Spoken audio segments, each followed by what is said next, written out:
This is what's so tragic about China. Think about how many people have been lifted out of poverty. So many since Deng Xiaoping. Hundreds of millions. It is a great achievement of our lifetimes. It's happened since you were born. And why did that happen? It's China's reintegration into the rest of the world, of joining the maritime order, following the basic credit card rules of paying for transactions, and then your transactions are also guaranteed. That is the win for China, the true win.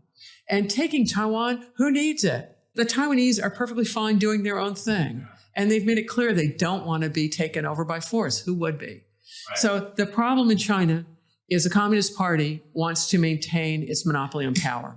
And for a while there under Deng Xiaoping, that worked because the reforms that they wanted to make for agriculture and things, they could maintain their monopoly of power but do things that allowed people to get much wealthier, right? And so that went in tandem for a number of years. Now we're at the inflection point where you have a lot of educated people and businesses who are really integrated into the world, and they want to make autonomous decisions. Also, you wind up with some very large, very successful companies, and they have quite a bit of clout. And the Communist Party worries about this because what do people want at that point? It's probably some influence over political decisions. And the Communist Party said that's off the table. A lot of Westerners, when they think of governments, think about governments operating in the interest of their population. So when their decisions don't improve standards of living, security, and things, then we say those aren't good decisions. All right, but that's not the game. In China, for instance, it's all about maintaining the monopoly of the Chinese Communist Party to rule. And if that conflicts with having higher living standards, you better believe they're choosing Communist Party. So you're watching those kind of decisions going on right now where their most talented entrepreneurs are being relieved of their enterprises. And so it used to claim the moral rectitude card. Well, they can't do that anymore. They're so corrupt. And they used to claim the economic growth card. Well, that one's going away. So they're left with one card. It's the nationalism card.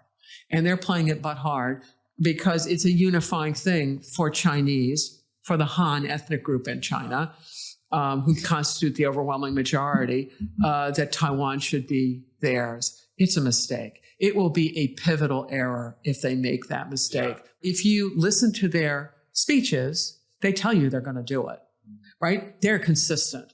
And the West learned that you read improbable speeches, right? People read Mein Kampf and said, oh, this is a nutcase. No one would ever do that. Well, it quite accurately represented. People, even in dictatorships, they have to transmit message to population, and they quite often very accurately tell you what they're going to do. Putin has been quite clear what he's been up to. Stalin was very clear what he was up to. So let's judge Xi Jinping at his word, and he says he's going to go for it.